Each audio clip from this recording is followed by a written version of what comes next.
中研院台湾史研究所拜二发表新册《查某官的代志》。这本册开15年的时间访谈甲整理，内面有受8篇90岁以上男性和女性的口述内容。也因为这女性研究是台湾史上正重要的一部分，希望透过这本册来呈现台湾女性特别的生命经验，让台湾史更加丰富。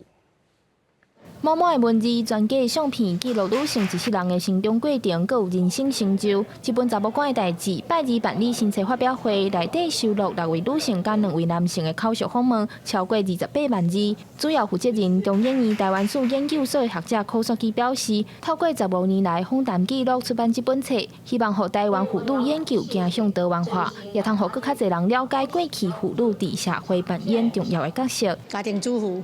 但是一生中间。 有哪有伊真灿烂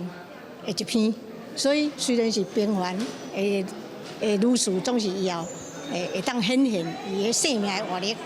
啊，第二项是职业妇女，比如讲做老师啦、做护士啦、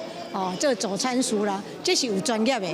但是因专业唔是干那专业尔，因着爱去照顾家庭。台湾史研究所表示，这本册当初时的号名做《查某官的代志》，迄个官是对女性的尊敬，一个人就代表一个家族的故事，亲像透过90岁黄庆基女士的分享，了解战后甲光复迄段期间的故事。而且因为伊的老爸是台湾第2任大法官，伫访谈中通了解台籍法律精英伫政权都变化的时代是安怎行过来的。阮父亲安尼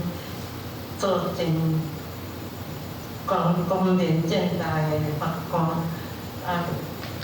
嘛是日本时代的法官，甲